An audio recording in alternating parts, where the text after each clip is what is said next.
Vale, gracias. Ahora sí, vaya diferencia. Pues nada, como iba diciendo, buenos días a todos y a todas. Bienvenidos a la segunda jornada de la sectorial TIC de CRUE, de la Universidad de Deusto. Durante esta segunda jornada es cuando realmente vamos a tener presentaciones y charlas en torno al lema de las jornadas. También habrá algunas presentaciones de trabajos de los grupos de la sectorial, como el Grupo Forte o de la tecnología blockchain. Y bueno, sin más, vamos a ir dando paso a los distintos ponentes y vamos a empezar con la presentación de la Declaración Deusto de Derechos Humanos en Entornos Digitales por parte de Perú Sasia. Perú Sasia es licenciado en Química y doctor en Química Macromolecular por la Universidad del País Vasco. Actualmente es profesor doctor en la Universidad de Deusto, donde imparte docencia en el campus de Bilbao.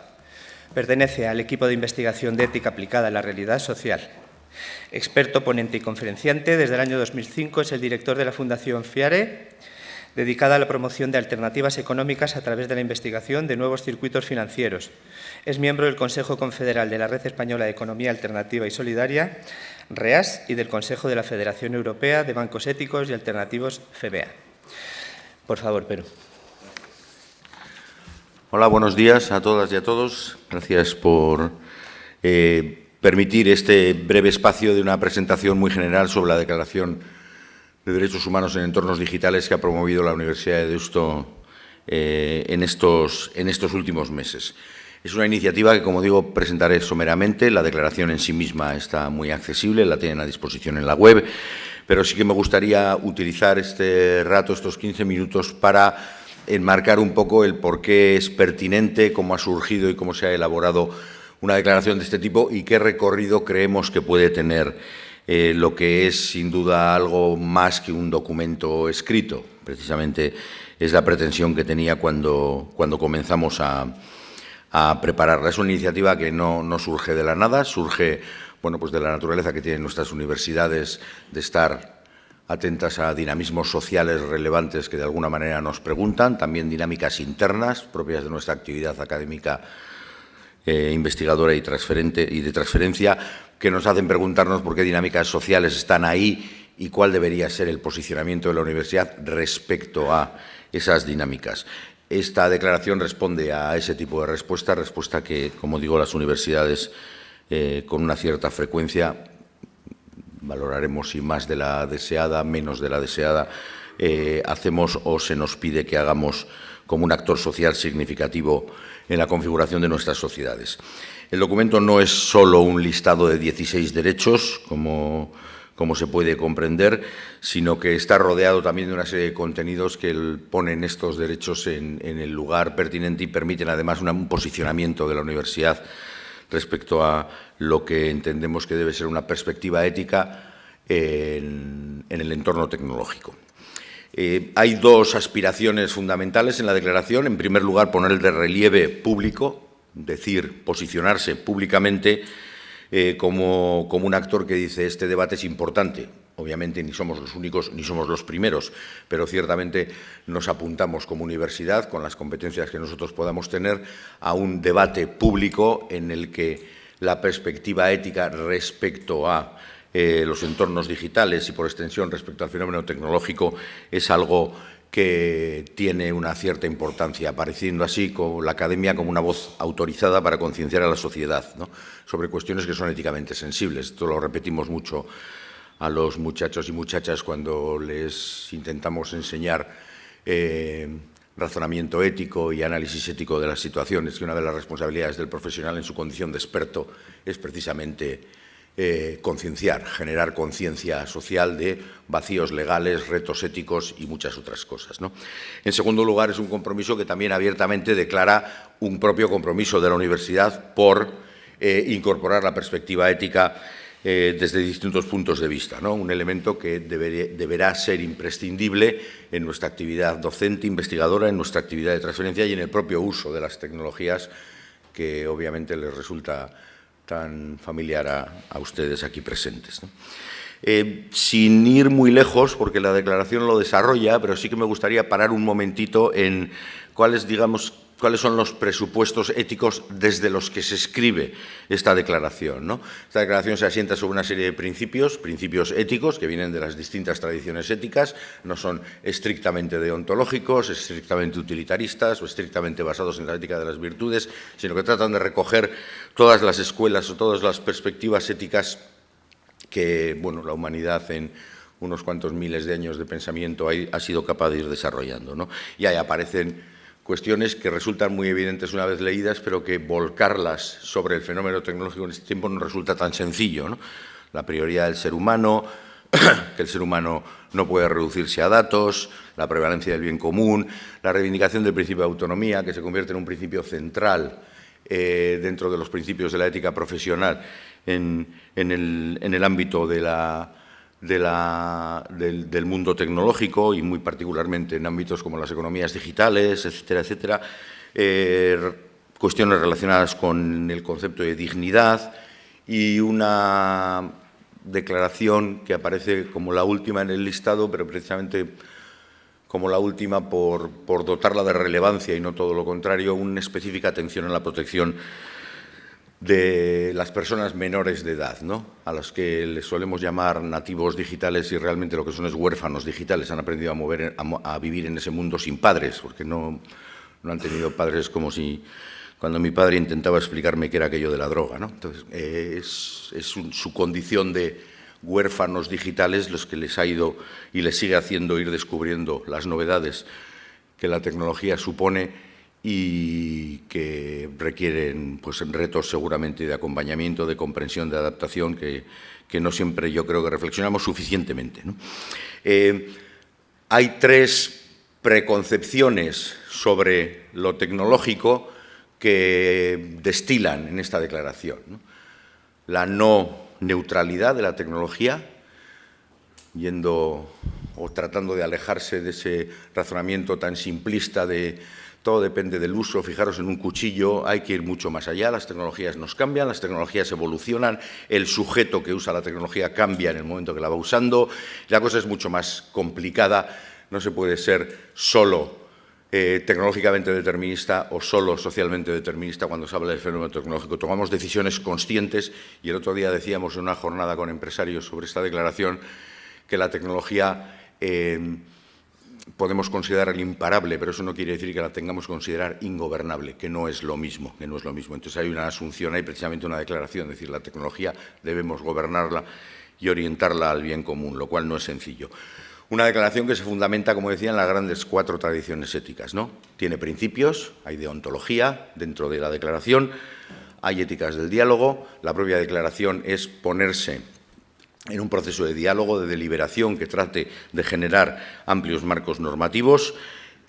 Hay análisis de utilidad, cuál es el bien común que se persigue en el uso, en determinado sentido, de las tecnologías, en este caso de los entornos digitales, y también una llamada desde la ética de las virtudes, qué tipo de valores, qué tipo de ciudadano, ciudadana, profesional, persona somos en ese entorno digital.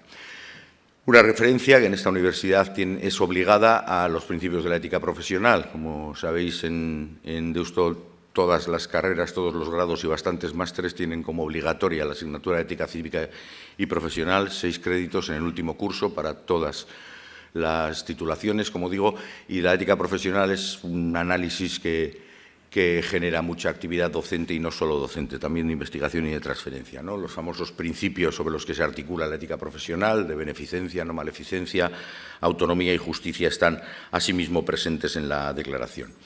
Información más concreta, más específica sobre qué hemos hecho, pues generamos a principios del año pasado un equipo multidisciplinar dentro de la universidad con gentes que venían de ingeniería, de economía, de derecho, de ética y nos pusimos a trabajar.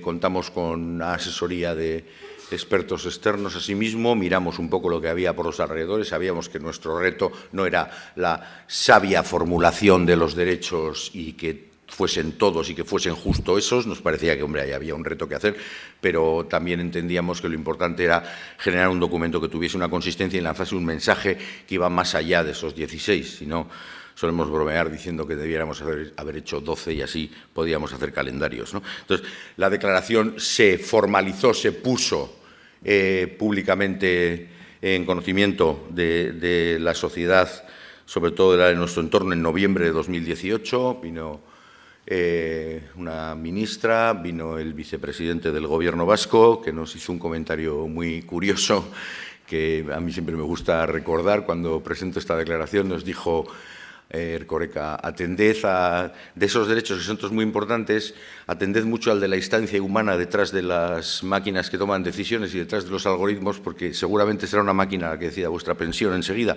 Entonces, solicitad, velad, lo estaba diciendo desde el Gobierno. Digo, bueno, pues si lo dices tú, habrá que hacerte caso, pero ciertamente son alertas que todos llevamos muy interiorizadas últimamente, ¿no? Estamos en una fase de difusión, seminarios, a nuestros alumnos utilizamos esta declaración muchísimo para jugar con ella. Creo que ayer hubo alguna referencia también, algún uso de este instrumento durante vuestras sesiones. A los profes también hacemos grupos de debate, de formación sobre esta cuestión, y estamos preguntándonos si sería pertinente una dinámica de adhesiones. Adhesiones que en ningún caso pueden ser más meras firmas, ¿no? Tendrían que ser compromisos de alguna manera, con planes de acción vinculados o con alguna cuestión. Adhesiones, pues lógicamente las preguntas vienen sobre si buscamos adhesiones sobre todo en la esfera de los agentes económicos, en la propia esfera universitaria, en las administraciones públicas. Es el proceso en el que estamos ahora mismo, implicados. Un breve paso para terminar por los 16 derechos que considerábamos que merecía la pena incorporar en esta declaración. Si hay que reordenarlos de alguna manera, deberíamos, aunque no es ese el orden de la secuencia del documento, deberíamos ordenarlos en cuatro grandes grupos: los derechos relacionados con el acceso a la red, los derechos relacionados con la integridad de las personas en la red, los derechos relacionados con las economías digitales, con el acceso a bienes y servicios dentro de la red, y los derechos relacionados con la desconexión en la red, ¿no? Estos 4 capítulos pues despliegan una serie de derechos que no son conocidos, y de los que declaro simplemente las palabras que rápidamente nos evocan de qué tipo de derecho estamos hablando, ¿no? Respecto al acceso a la red, accesibilidad, alfabetización digital, imparcialidad, seguridad en la red. Respecto a la integridad de los datos, estamos hablando de intimidad, propia imagen, derecho al honor, libertad de expresión, identidad personal digital, privacidad, transparencia, responsabilidad en el uso de algoritmos, el derecho a tener una última instancia humana en las decisiones de sistemas expertos, que también está conectado con la transparencia en la propia configuración de esos sistemas. La cuestión relacionada con los bienes y servicios de la red tienen que ver no solo con nosotros como Homo technologicus, sino también como Homo economicus, con lo que el problema no se duplica, sino que se eleva al cuadrado, ¿no? Por las propias carencias éticas que tiene la aproximación del modelo del Homo economicus, un modelo que antropológicamente es un modelo esencialmente individualista, esencialmente egoísta, esencialmente instrumental en la racionalidad. Pues si unimos eso a cómo nos configura el entorno, el uso de determinadas herramientas tecnológicas, las alertas, como digo, se elevan al cuadrado, ¿no?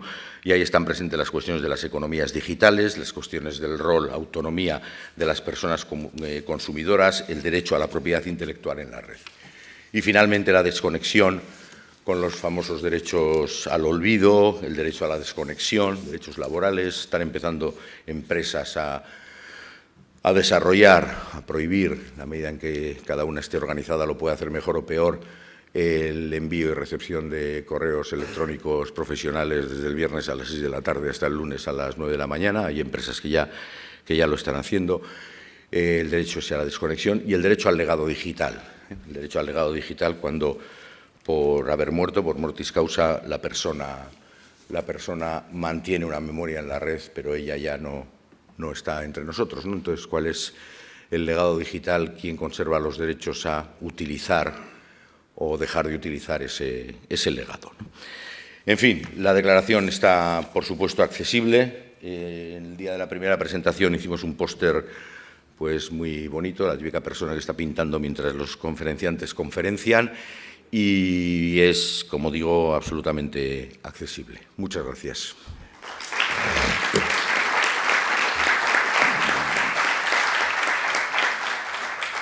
Muchas gracias, Perú. Iñaki, ¿tenemos tiempo para algunas preguntas?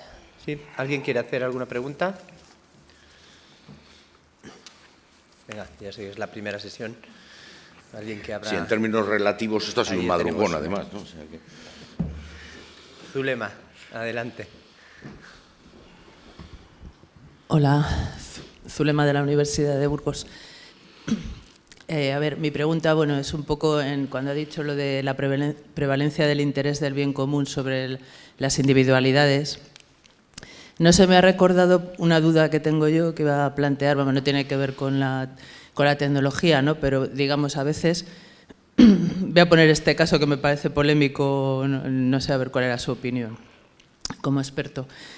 Pues era un debate o algo así de una persona que había tenido un hijo con síndrome de Down, ¿no? Y entonces otra persona le decía que por qué tenía que pagar los tratamientos especiales de esa persona de síndrome de Down, ¿no? con sus impuestos, cuando había una prueba de la amiocentesis, creo que se llama, para detectar que esta persona no había querido adoptar o sea, hacerse esa prueba y había decidido ¿no? tener este hijo, ¿no? Entonces a mí me pareció un dilema ético, ¿no? Digo, ¿qué debemos hacer, ¿no? O sea, invertir todos en... No sé si me explico, a lo mejor hay ese dinero que va destinado a casos concretos, a lo mejor se debe invertir para mejorar la sociedad, ¿no? Que sería prevalecer el bien común sobre el bien individual o de una minoría, ¿no? Sí, los debates yo podía poner sobre el tapete algunos similares, como las donaciones oncológicas de Amancio Ortega, si queremos generar debate. De esos hay unos cuantos, ¿eh? A mí dos reflexiones, y por no ir muy lejos. Una cosa es la ética y otra es la moral. La ética es racionalidad, tienes que analizar argumentos éticos según las tradiciones éticas, y según las tradiciones éticas es muy difícil pensar en el bien común sin incorporar la dignidad inmedible, inalienable de cada persona individual. Entonces, el bien común no puede ser suma económica normalmente de personas que cuestan dinero. No puede hacerse, en ética es imposible. Otra cosa es que luego la respuesta moral será la que tenga que ser, y alguien te dirá que no tengo dinero para esto, si tengo dinero para lo otro, entonces habrá daños colaterales, pero esa es, digamos, la respuesta moral. Nosotros a los alumnos les decimos el primer día, mira, somos profes de ética, lo cual no quiere decir que seamos buenas personas, ¿eh? Quiere decir que sabemos de ética, sabemos hacer racionalidad ética. También es cierto que si tú haces una reflexión ética bien hecha, estás un poquito más cerca de comportarte bien que si no la haces. Entonces, en este tipo de casos, yo siempre, mi campo en el que más trabajo es el de la ética económica y ética en los negocios. No es tanto la ética tecnológica, aunque también, ¿no? Pero la ética en los negocios te demuestra que las racionalidades a las que se trata de llegar son racionalidades instrumentales en las que reducimos las personas a costes. Eso no es ética. Eso no es ética, pero no porque lo diga yo, es porque nuestras sociedades no se pueden construir así, porque si no llegaríamos a sociedades, por ejemplo, perfectamente sostenibles y absolutamente injustas. Entonces, los retos de la sostenibilidad es que no va a haber agua potable para todos. ¿Cuál es el problema? Pues ya tendremos algunos agua potable y el resto expulsados si no renunciamos a ese tipo de racionalidad instrumental económica. Y entonces, en estos problemas en los que una persona con síndrome de Down se convierte en un coste, un enfermo de oncología se convierte en un coste o en un ingreso o en un beneficio, despolitizamos en el sentido más denso de la palabra política los problemas cuando vemos, bueno, en nuestra sociedad, entonces las articulamos así, porque de ahí al exterminio falta esto como argumento. Como siempre, los profes de ética casi no resolvemos casi ningún problema, más bien los complicamos. Gracias. Pablo. Pues muchas gracias por darnos contexto sobre la declaración que Iñaki nos ha hecho leer a todos. Nos pone deberes, hay un examen final, tengo entendido. Pero aparte de eso, te cuento que me voy con la ilusión de hacer que todos mis empleados en Drexel la lean y se la pongo de deberes a mis estudiantes de ética y tecnología en Georgetown. Mi pregunta es la siguiente: ¿es obligatorio para todos los estudiantes de Deusto leerla por lo menos? Bueno, Y si no, ¿por qué? Tienen un examen con respecto a esta declaración, o sea que es obligatorio hasta donde ellos consideren que es obligatorio. Si quieren aprobar la asignatura, será obligatorio. Y no solo leerla, trabajarla, no es tanto memorística, pero nosotros que trabajamos mucho estudio de casos, durante este curso, y a partir de ahora marcará tendencia seguramente, va a haber muchos casos en los que vamos a exigir que tiren del utillaje que ofrece esta declaración para intentar resolver casos de ética profesional, por ejemplo. Sí, sí, sin duda. Gracias. ¿Alguna pregunta más? Pues entonces simplemente darte las gracias, Perú, Gracias. y un aplauso.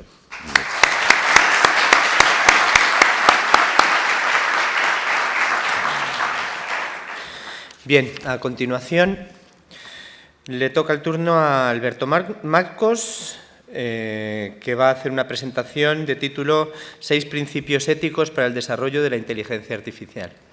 Vas a usar tu propio...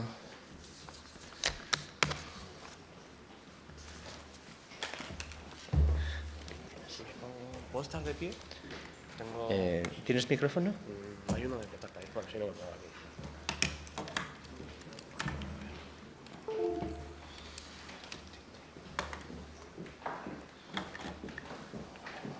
Estoy por aquí y necesito audio también. Ah, ¿necesitas audio también?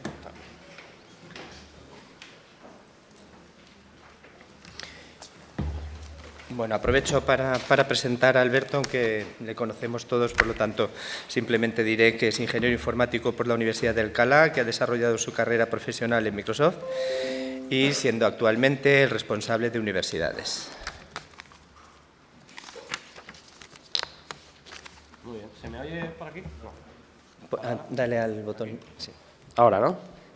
Me gusta hacer las presentaciones de pie. No sé qué tal se va a oír. Si no, me siento mejor. Bueno, así. Aquí estoy. Bueno, pues nada, muchísimas gracias a todos por asistir. La sesión, como ha comentado Luis, la he llamado 6 principios éticos para el desarrollo de la inteligencia artificial. Y bueno, antes de nada, antes de empezar, me gustaría comenzar con un ejemplo práctico de lo que os voy a enseñar hoy. Bueno, como comentaba, la charla se llama 6 principios éticos en el desarrollo de la inteligencia artificial, y hoy lo que vamos a ver es, bueno, pues, en principio vamos a empezar por qué es la inteligencia artificial.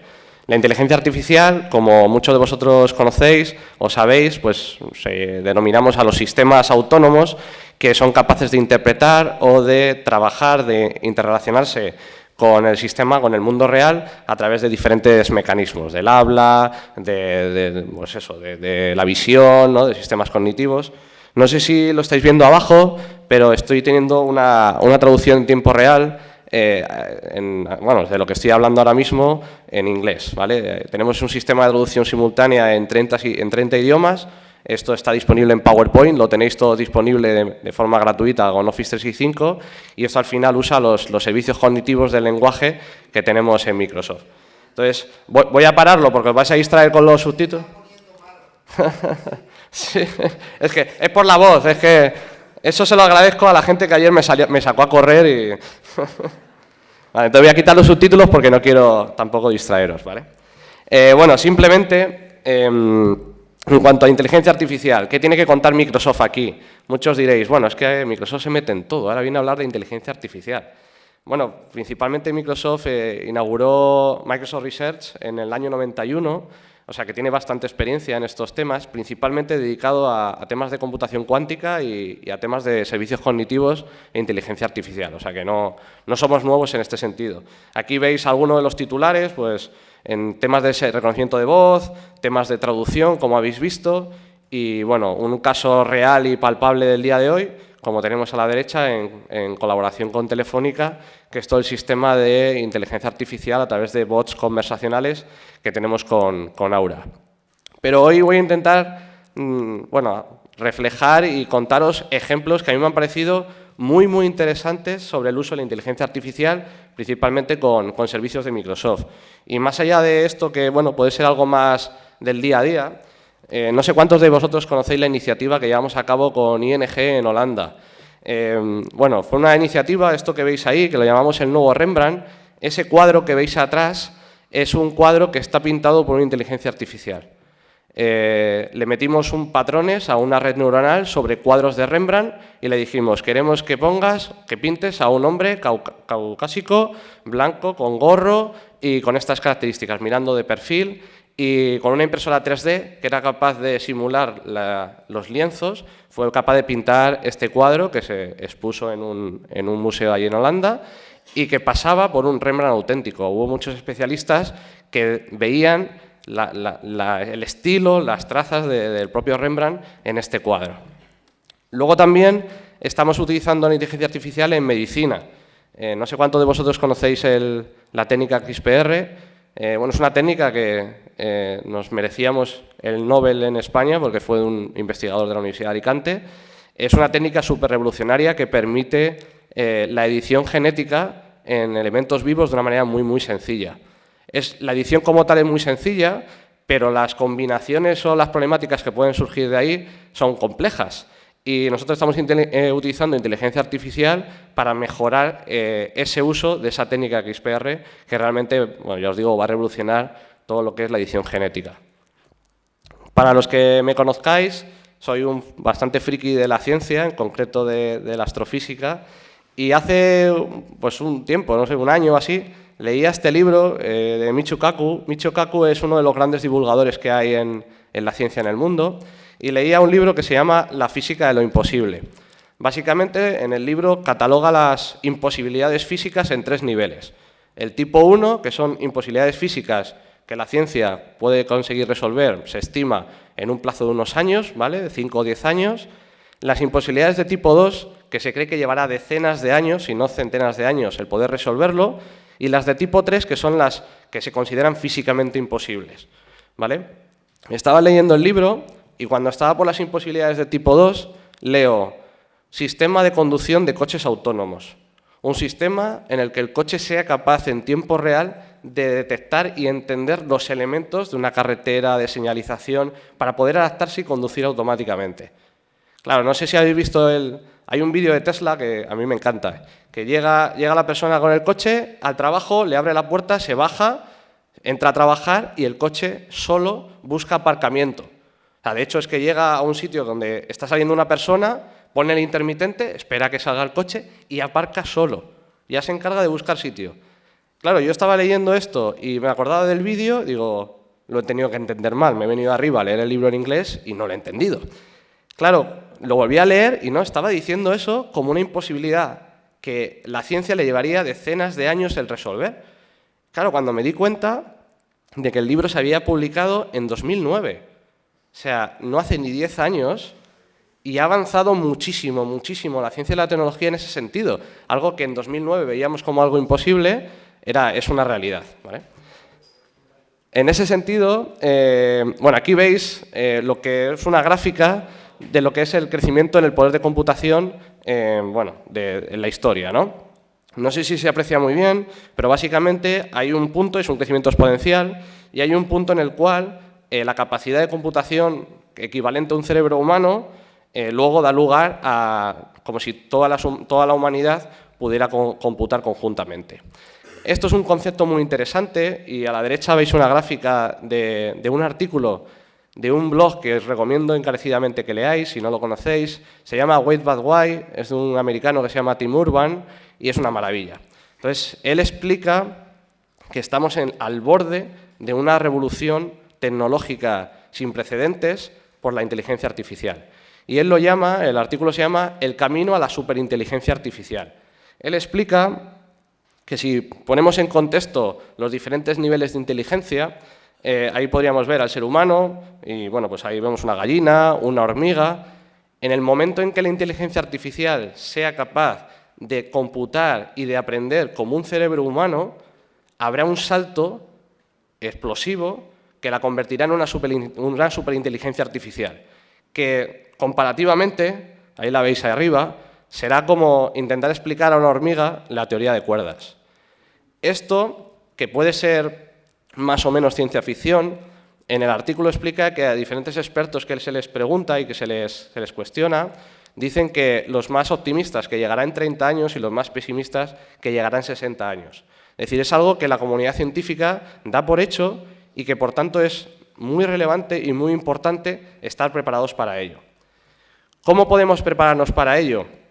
Pues aquí veis un libro que ha escrito Microsoft que se llama El futuro computado, en el que hay una frase muy relevante que dice: en última instancia, la pregunta no es solo lo que los ordenadores pueden hacer, sino qué deben hacer.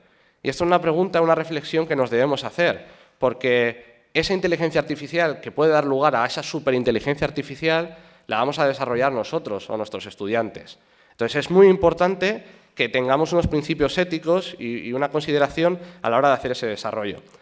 Para que tengáis un poco también contexto de qué estamos haciendo ya con la inteligencia artificial orientada pues, a labores sociales o acciones que sean buenas para la sociedad, aquí tenéis un ejemplo muy reciente donde hemos trabajado con ONCE para ayudar a personas invidentes a hacer el Camino de Santiago. De tal forma que a través de balizas y a través de un sistema de reconocimiento de sonidos y de imágenes le va dictando a la persona invidente por dónde va, qué es lo que tiene alrededor, por dónde tiene que moverse y puede hacer el Camino de Santiago sin ayuda de un guía. En este sentido también el reconocimiento de imagen se ha mejorado muchísimo en los últimos años, es cierto. No sé cuántos de vosotros conocéis ImageNet. ImageNet es como un campeonato mundial de reconocimiento de imágenes. En 2005-2006, Microsoft ganó el concurso con una revolución en cuanto a utilización de reconocimiento de imágenes a través de redes neuronales. Se alcanzó una precisión del 97% en el reconocimiento de caras, de personas, siempre y cuando fueran blancas. Es decir, en el momento en que tengamos cualquier tipo de bias, de sesgo en el reconocimiento de imágenes, la precisión baja una barbaridad. Nosotros ahí también estamos haciendo esfuerzos en mejorar ese reconocimiento para cualquier tipo de persona. Aquí veis otro ejemplo en el cual lo que hemos usado son drones y un montón de monitorización y de sensorización para mejorar también los cultivos. Aquí otro ejemplo práctico, pues cómo mejorar el sabor de la cerveza, en este caso de Carlsberg. Ayer leía otro artículo también que era que hemos inventado el primer whisky. Hemos sacado una nueva variedad de whisky a través de inteligencia artificial. O este caso también muy interesante, que es para ayudar a la extinción, para que no se extingan los leopardos de nieve que hay en el Himalaya, que están en peligro de extinción, y gracias a cámaras que están colocadas en el monte, somos capaces de reconocer exactamente si un león que pasa es el mismo que ha pasado hace media hora y contar cuántos hay para poder tomar acciones, ¿vale? Esto que os he enseñado son casos que pueden ir bien, pero aquí estamos en un foro de ética y de moral en cuanto al uso de inteligencia artificial y también puede salir mal. De hecho, no sé cuántos de vosotros conocéis a Tai. Tai es un caso muy famoso en el cual es un asistente personal, un bot, que interactuaba en redes sociales con los usuarios. Lo estuvimos usando en China un montón de años y sin ningún problema. Lo movimos, lo pusimos en producción en Estados Unidos y en Europa y en solo un día se volvió xenófobo, se volvió racista, se volvió todo lo malo. Y eso era por la interacción con las personas. Durante años en China no había tenido ningún problema. En un día, en menos de 24 horas, se volvió peligroso. Por lo tanto, es importante que el marco ético que establezcamos sea global y tenga en cuenta las diferentes casuísticas. Otro ejemplo, me vais a permitir que dedique un minuto a este ejemplo que me pareció súper interesante. No sé cuántos de vosotros conocéis el proyecto Boco de Adobe. El proyecto Boco, que es lo que voy a enseñar ahora, es un proyecto que tiene Adobe, formará parte del Adobe Cloud, que como sabéis está en Azure. Y este proyecto, mira, voy a ir poniendo el audio, está en inglés, ahora lo traduzco.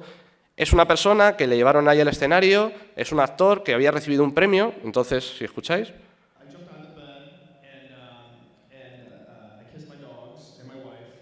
Le dice que saltó de la cama de la emoción y besó a sus perros y a su mujer. Además dice en ese orden, ¿vale? Entonces, fijaos, ha besado a sus perros y a su mujer. No sé si os habéis dado cuenta, le ha dado la vuelta y ha puesto a la mujer primero. ¿Vale? Bueno, ellos lo llaman el Photoshop del audio. ¿Vale? Y ahora dice, vale, ahora no vas a besar a tu mujer, vas a besar a Jordan, que es la presentadora. ¿Vale? Entonces va a introducir en el audio, ya no solo cambiar el orden de las palabras, sino que va a introducir palabras nuevas en ese audio.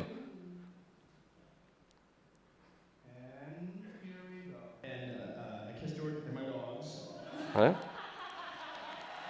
Además, ahora vais a ver que no es simplemente meter una palabra, sino que puede meter un texto completo y él es capaz, el sistema, a través de un sistema de Machine Learning, de simular la entonación y cómo pronunciaría esas palabras esa misma persona. ¿Veis que ahí es copy-paste?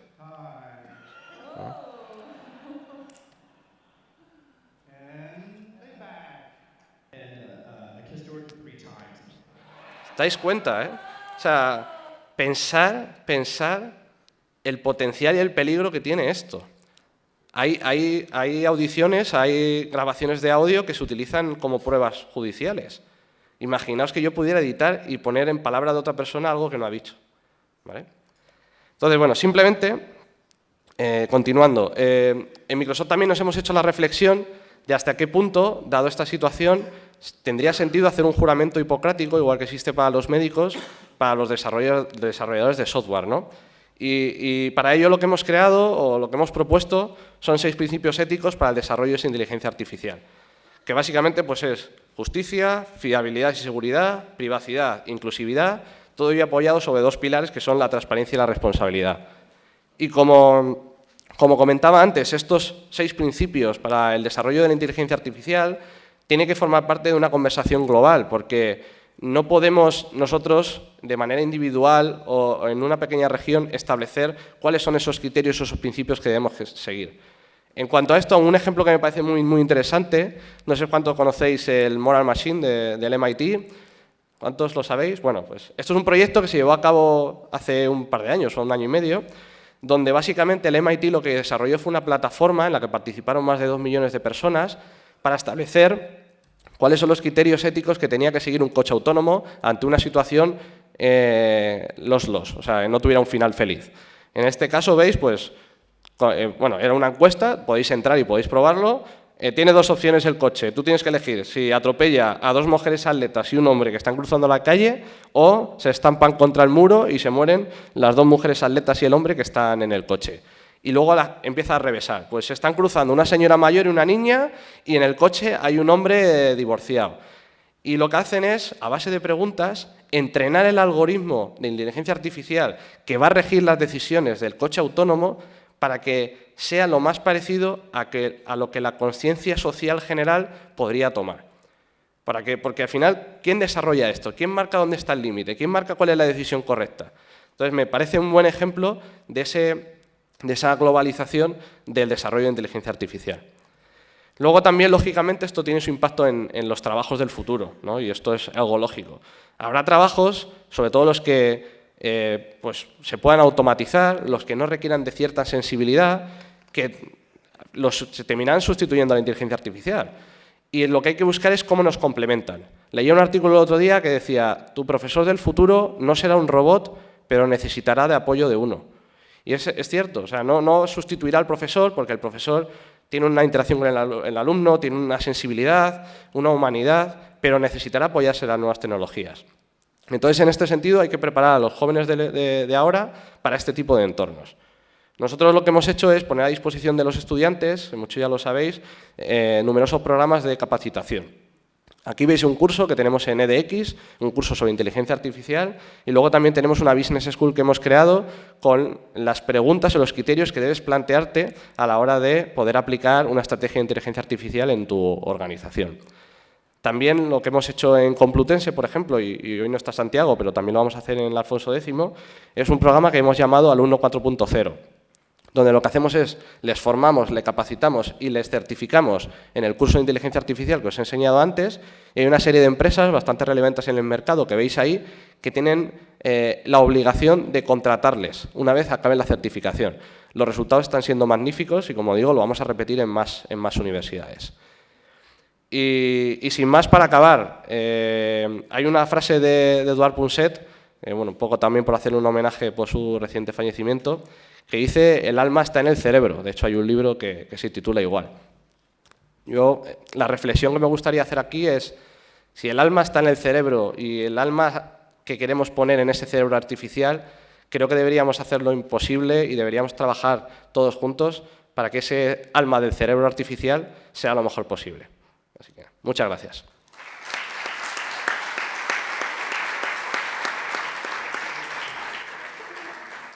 Muchas gracias, Alberto. ¿Alguien tiene alguna pregunta? ¿Alguna pregunta para Alberto? Pues yo creo que ha quedado muy clara tu exposición. Gracias, Muchas Luis. gracias. Bien.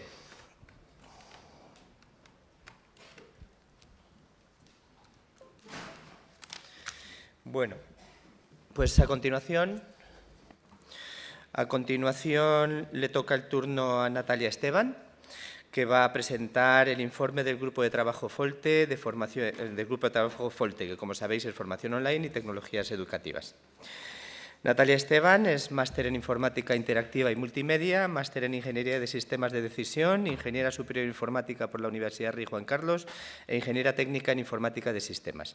Ha sido profesora de programación en la Escuela Técnica Superior de Ingeniería Informática. Ha publicado diversos artículos en colaboración con el Laboratorio de Tecnologías de la Información de la Educación LITE-URJC y ha colaborado en la publicación de distintos trabajos sobre e-learning. Es profesora del Máster Experto en TIC y Educación de la Rey Juan Carlos. Actualmente es coordinadora del Centro de Innovación en Educación Digital de la Universidad Rey Juan Carlos Online. Pues déjame que ponga en marcha tu presentación. Buenos días, gracias. Bueno, como comentó ayer Óscar Cordón, vamos a presentar el informe de situación de las universidades, de las tecnologías educativas en las universidades españolas. ¿Y por qué hemos hecho este informe? La necesidad surge porque hemos realizado el informe por la necesidad de disponer de un mapa global que nos diga la situación de la tecnología educativa en las universidades.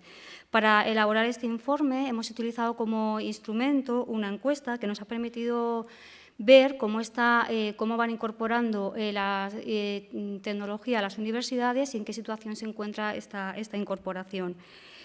Bueno, como sabéis, el grupo de trabajo FOLTE pertenece a esta sectorial, a la sectorial TIC, entonces pensamos en un principio centrar la encuesta y centrar el informe en la dimensión únicamente tecnológica.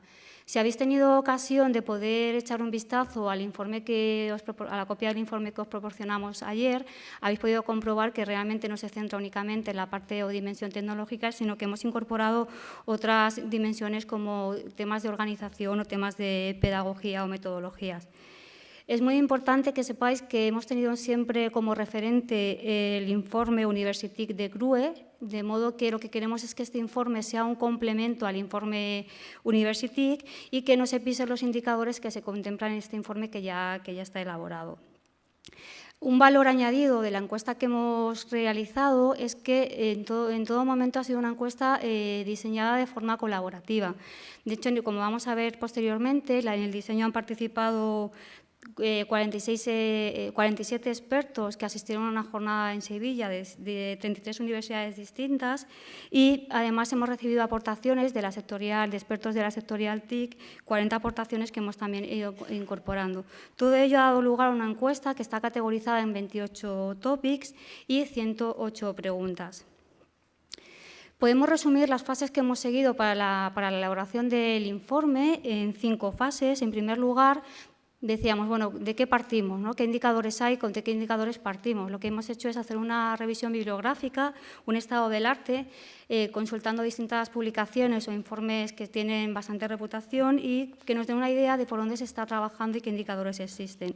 Consultamos el informe Horizon Report, Universitic, UCISAC, los que veis aquí, entre paréntesis ves también el número de topics o de categorías que hemos seleccionado de cada uno de los informes que hemos consultado.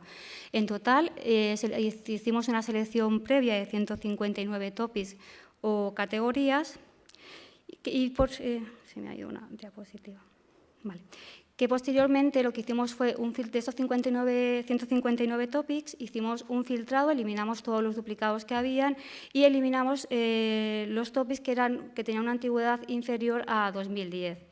Así conseguimos un conjunto, lo que hicimos fue reducir el número de topics a 80 y estos 80 fueron los que tratamos con los expertos en las jornadas que tuvimos en Sevilla en junio del 2017 y que seleccionamos de forma colaborativa los topics definitivos. En total, al final, nos quedamos con 28 topics. Aquí veis la foto de la metodología que utilizamos en Sevilla para seleccionar un poco los topics que eran más interesantes y que más interesaban a todas las instituciones. Una vez que teníamos ya los topics definitivos, los redujimos a 28, agrupamos los topics por dimensiones, para que nos permitan también conocer qué tipo de dimensiones podemos tratar o en qué tipo de dimensiones podemos innovar. Vemos que tenemos la dimensión metodológica, donde hemos incorporado todos los topics relacionados con temas de metodología que utilizan tecnología. La dimensión tecnológica, donde se engloban todos los topics que es de tecnología aplicada a la educación. Luego la parte de contenidos, también están englobados dentro de otra dimensión. Y la parte de gestión, cómo se gestionan todas estas tecnologías que se van incorporando a la educación.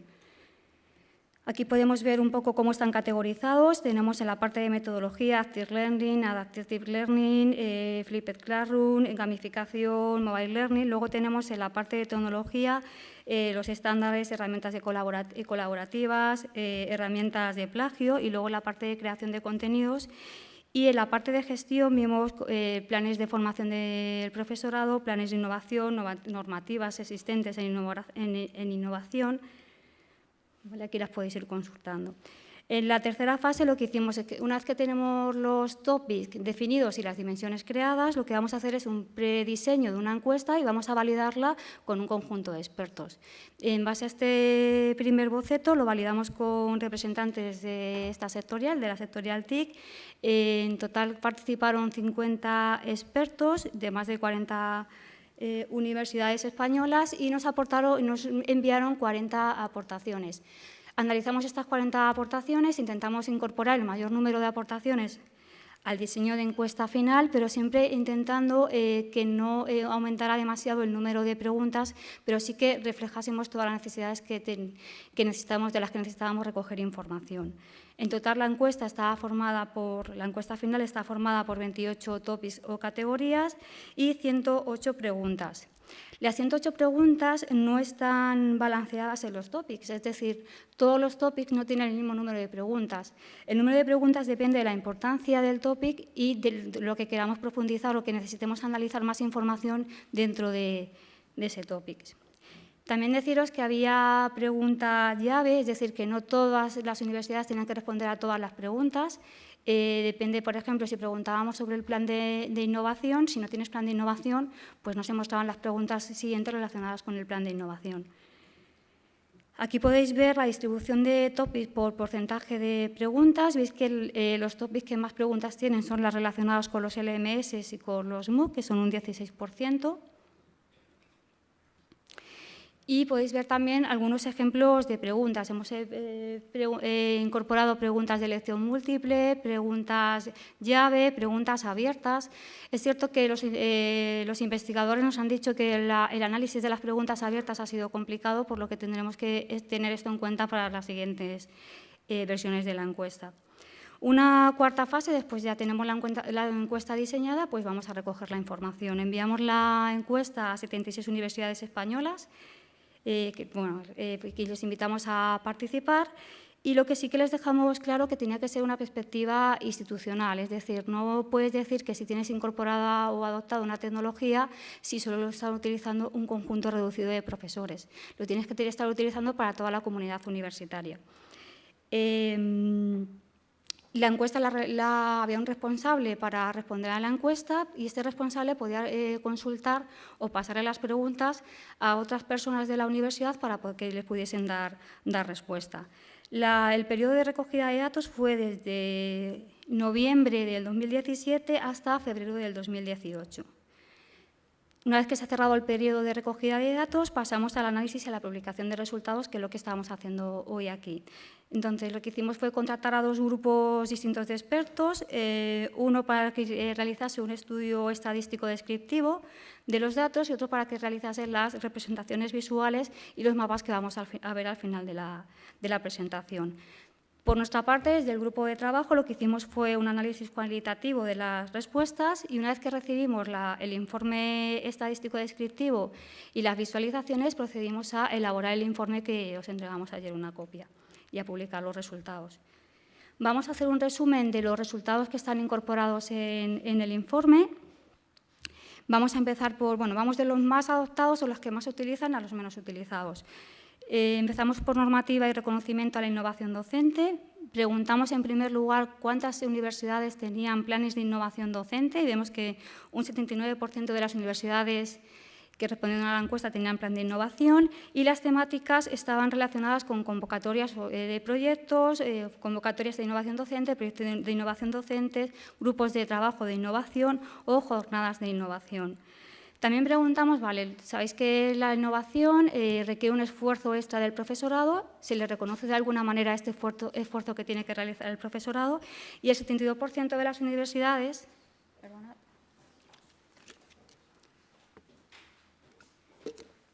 dijeron que sí que reconocían el esfuerzo extra que realizaba el profesorado. En cuanto al tipo de reconocimiento, vemos que es mediante remuneración o incorporándolo en el programa docencia, proporcionando distintas certificaciones con distinta finalidad.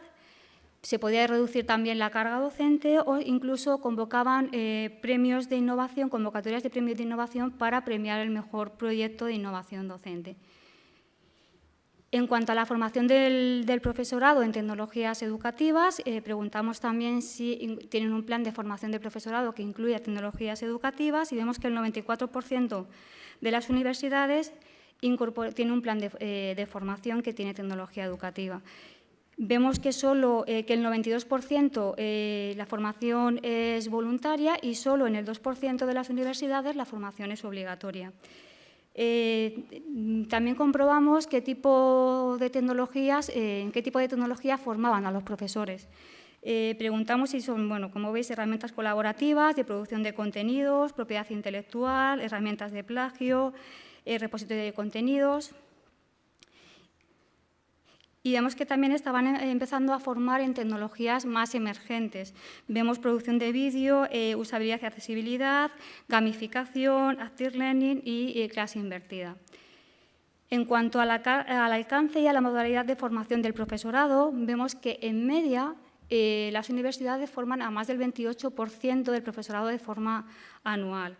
Y en cuanto a la modalidad de formación, tenemos el 93% presencial, el 68% online y el 55% semipresencial.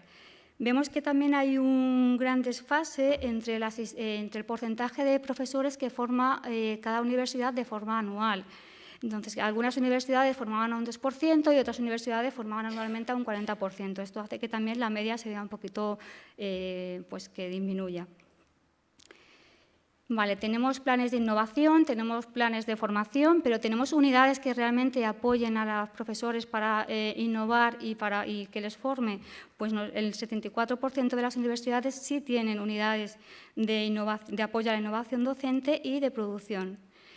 Y el 79% de producción y catalogación y publicación de contenidos audiovisuales. En cuanto a la tipología del personal que incorporan en las universidades, vemos que son técnicos informáticos, pedagogos de comunicación audiovisual para el tema de producción de contenidos y otros perfiles que son psicólogos, filólogos, antropólogos, diseñadores gráficos, educadores, etc. También en cuanto al tipo de soporte que ofrecen las unidades, tenemos soporte técnico, soporte pedagógico, un soporte de seguimiento a cada una de las acciones que realiza la unidad y en algunos casos para los proyectos de innovación algunas universidades lo que hacían es que poner a un experto en tecnología encargado de ese proyecto. También preguntamos, como no, si las universidades tienen plataforma LMS. Y como veis, todas las universidades tenemos un LMS. Y además estamos muy contentos con el LMS que tenemos y no queremos cambiarlo. Como mucho queremos actualizarlo, pero no cambiarlo. Actualizar la versión, me refiero. El LMS que más utilizamos es Moodle, y si nos fijamos en la educación en abierto, pues tenemos que se utilizan varias plataformas para la impartición, por ejemplo, de MOOCs. Pasamos a la parte de repositorio de contenidos audiovisuales educativos. Vemos que el 60% de las universidades ya tienen un repositorio de contenidos educativos y que el 52% lo tiene conectado con el LMS que tienen. En cuanto a la producción de contenidos audiovisuales, preguntamos qué tipo de contenidos audiovisuales realizaban, básicos o avanzados. Vemos que el 60% de las universidades tenemos grabación automática de clases y contenidos enriquecidos como multistream, y que el 17% ya está empezando a realizar contenidos audiovisuales avanzados como vídeos 360, realidad aumentada y realidad virtual. También preguntamos si se iban incorporando nuevas metodologías educativas. En este caso vemos que ya el 38% de las universidades incorpora la metodología de clase invertida de forma institucional. Y también se centran en la parte de fomentar el mobile learning, sobre todo mediante una aplicación, la app de acceso al LMS. También vimos preguntamos acerca de si iban incorporando tecnologías para apoyar o mejorar la evaluación y la acreditación de los títulos. Entonces, vemos que el 11% de las universidades utilizan sistemas de proctoring, que el 2% ya empiezan a certificar con blockchain, que el 28% ya empieza a utilizar gamificación y que el 6% ya empieza a incorporar videojuegos a la docencia. También preguntamos por MOOCs y por Spook. Vemos que el 74% de las universidades ya tienen desplegado o están interesados en el despliegue de MOOC y de Spooks, que están más interesados en la parte de MOOC que en los Spook. Y vemos que en cuanto al número de cursos que ya están desarrollados o que están desarrollando, varía mucho, desde 1 hasta 60 cursos en una universidad. Lo que nos llamó también la atención es el número de inscritos. Ves que varía mucho y que incluso en algún MOOC hay más de 500.000 inscritos en un curso. También es importante saber si en estos cursos abiertos, en los MOOC, se evalúa la calidad del curso. Preguntamos por asistencia de un modelo de evaluación y vemos que más del 38% tiene un modelo de evaluación de la calidad y que el 25% lo está estudiando. En cuanto a la financiación, vemos que la financiación es institucional y nos llamó la atención que en algunas universidades utilizaban el dinero que utilizaban para financiar otros MOOC, los que se financiaban con los MOOC que ya estaban en funcionamiento. En cuanto al reconocimiento para el tema de grados, si se reconocen los MOOC en docencia reglada, los MOOC o los Spook, vemos que el 11% se reconoce de los MOOC y el 18% en el caso de los Spook. También preguntamos por las competencias digital docentes, si utilizan herramientas para evaluar la capacidad digital de la institución. Vemos que el 6% ya está empezando a utilizar herramientas para evaluar la capacidad digital. Y en cuanto a la problemática del proceso de digitalización, lo que más destacan es la falta de habilidades digitales de los docentes, la falta o mejora de una estrategia digital y la falta de aulas y otras infraestructuras físicas que puedan configurarse de manera un poco más flexible. También indican la falta de personal y en cuanto a las relacionados con el papel que juega el PDI en la parte de digitalización, ausencia de reconocimiento económico, resistencia a la utilización de las TIC y falta de motivación para ello. En general, la gente está bastante satisfecha con la encuesta que hemos pasado y luego también hemos hecho un análisis del grado de implantación de las tecnologías. Lo que hemos hecho es hacer 4 categorías: bien establecido, en proceso, incipiente y poco establecido. Dentro de bien establecido hemos incorporado los topics que van relacionados con, que tienen o las preguntas que tienen más del 70%. Las universidades han dicho que sí, más del 70% de universidades. En el caso de en proceso es un sí más que está en estudio en más de un 60% de universidades. Un sí más en estudio mayor que el 30% en incipiente y poco establecido si el sí más en estudio es menor del 30% en las universidades. Vemos que está bien establecida la normativa de innovación, la unidad de apoyo a la innovación docente, la formación del profesorado, retorno del profesorado, y vemos que está poco establecido, o que pocas universidades lo están haciendo, la evaluación de las competencias, los videojuegos para la docencia y blockchain. Eso también se ve reflejado en este mapa que comentaba ayer Óscar, que es un mapa de análisis más semántico. Vemos que las tecnologías más adoptadas por las universidades, o que más se utilizan, tienen un nodo más grande y están en la parte, vemos que es la formación del profesorado, herramientas colaborativas, LMS, usabilidad y accesibilidad. Además, estas herramientas se utilizan de forma conjunta por varias universidades porque están muy juntas dentro del mapa. Vemos que blockchain se utiliza poco y además tiene un comportamiento diferencial respecto a la adopción conjunta porque está en uno de los extremos muy alejado. Si nos centramos en la parte de Active Learning y Adaptive Learning, vemos que aunque se utilizan poco porque tienen nodos muy pequeñitos, si lo comparamos con el resto de adopción con otras tecnologías y entre ellas mismas, la adopción es muy similar porque están muy juntas dentro del mapa.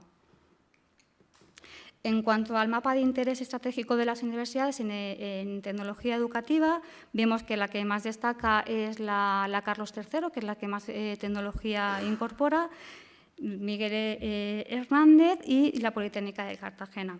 Vemos que se forma un triángulo entre los arcos que las unen y esto quiere decir que hay una gran similitud entre las tecnologías que han incorporado estas tres universidades.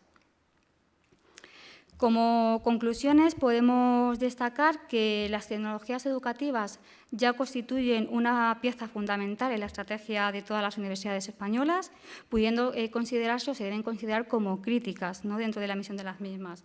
Se observa también que todas las universidades han hecho un gran esfuerzo para tener unas bases necesarias para poder afrontar la incorporación de las tecnologías educativas con ciertas garantías. Y además que los mapas permiten identificar las diferentes líneas estratégicas que siguen las universidades para incorporar las tecnologías.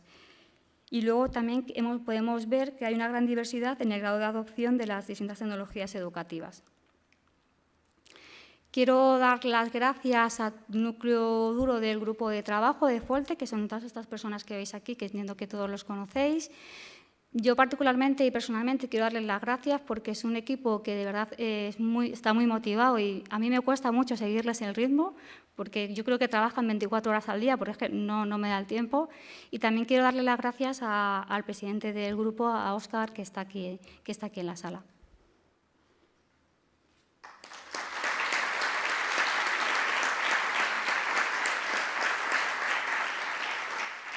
Muchas gracias, Natalia. Un gran trabajo del Grupo FOLTE. Tenemos tiempo para alguna pregunta. Si hay alguien que quiera preguntar algo acerca de este informe, que como sabéis se repartió ayer y tenéis todos una copia, o deberíais tener todos una copia. Si no la tenéis, pues preguntad a la organización. ¿Alguien quiere hacer alguna pregunta? Pues yo quizás preguntarte, más que preguntarte, lo de los mapas puede interpretarse quizás de forma errónea, ¿no? Porque a lo mejor hay algunos que pueden creer que esos mapas que habéis desarrollado pues son algún tipo de rankings entre universidades, ¿no? Y yo os he oído decir repetidas veces que no deberían interpretarse así. ¿Qué puedes decir? Claro, no deberían interpretarse como un ranking, o sea, para ver qué universidad tiene más tecnología o menos tecnología. Lo que nos tiene que servir es para poder saber en qué nivel estamos o dónde nos encontramos. Pero no, o sea, nuestra intención no es hacer un ranking de qué universidad incorpora más tecnología o está más evolucionada. Muy bien. Pues nada, si no hay ninguna pregunta, muchas gracias y otro aplauso.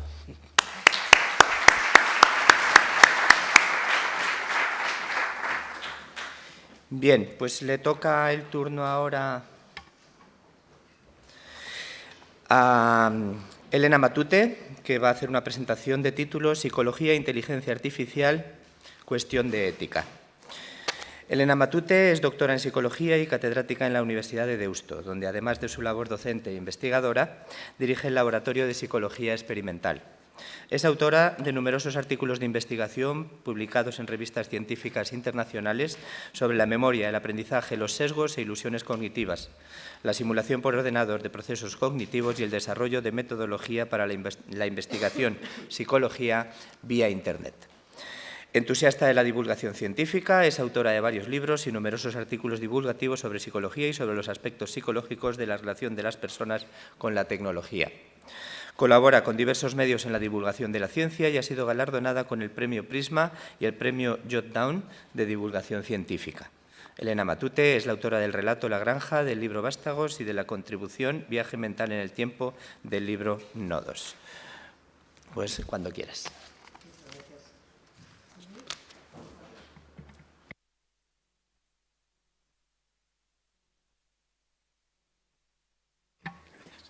Muchas gracias. Bueno, gracias a todos por estar aquí, gracias por la invitación y por esta presentación también. Es un placer estar aquí hoy con todos vosotros hablando de psicología en esta audiencia, psicología y ética. Seguro que muchos os estáis preguntando, bueno, ¿qué tiene que ver la psicología con la inteligencia artificial? Yo voy a intentar... ¿Tengo para pasarles diapositivas? Si tienes un mando ahí. ¿Aquí? Aquí, este. Vale. Gracias. Vale. Bien, yo voy a mostrar, o voy a intentar mostrar, varios aspectos en los que creo que cuanto mejor conozcamos el funcionamiento de la mente humana, mejor podemos entender también lo que se está haciendo en inteligencia artificial y también por qué hablamos de determinados riesgos que la gente muchas veces no los entiende, pero si entiendes cómo funciona la mente humana, te das cuenta de que hay cosas que se están haciendo en inteligencia artificial y que requieren de mucho más compromiso ético del que estamos teniendo hasta ahora. En primer lugar, yo hablaría, lo primero de todo, del propio algoritmo de aprendizaje. Luego ya hablaremos también de cómo se utiliza en contextos sociales, que probablemente es la parte más complicada, ¿no? La parte donde se está haciendo peor uso en general. Pero el propio algoritmo, bueno, lo que pretende es aprender cómo aprendemos las personas y cómo aprenden los animales, y en buena parte está basado, vosotros lo conocéis mejor que yo, pero en buena parte está basado en cómo aprendemos los seres naturales, ¿no? Bueno, una forma de aprendizaje de los algoritmos es el aprendizaje por reforzamiento. Esto es Thorndike. Esto es la ley del efecto de 1911. Thorndike hacía experimentos con gatos, los metía en una caja de problemas y estudiaba lo que tardaban en salir de la caja. El gato tenía que aprender cómo salir de ahí. La primera vez tardaba mucho, luego iba tardando menos, luego iba tardando menos. Y eso era la curva de aprendizaje. Thorndike lo que dice, esta ley resumida, es que toda conducta que va seguida de consecuencias agradables tenderá a repetirse. Es una de las pocas leyes que tenemos en psicología y esto se está utilizando a día de hoy en inteligencia artificial para conseguir que los algoritmos aprendan. El gato que por puro azar tira de la anilla y se abre la caja, consigue salir, tiene la comida fuera, aprende esta conducta y la va realizando cada vez con más fluidez. Lo mismo ocurre con el algoritmo al que estamos reforzando por ponernos un vídeo de determinados contenidos.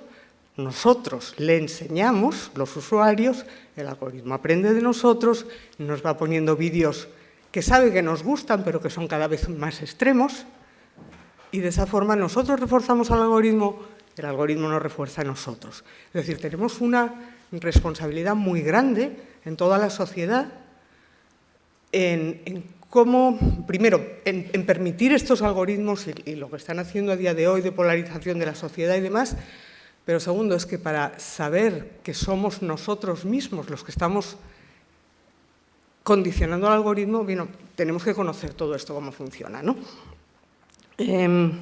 Por supuesto que las aplicaciones que surgen de aquí son muchísimas de ellas excelentes, maravillosas, a nivel educativo, a nivel sanitario, se pueden hacer grandes cosas, pero, como dice un amigo mío, la inteligencia artificial es un martillo, que lo sabéis todos muy bien, igual que yo.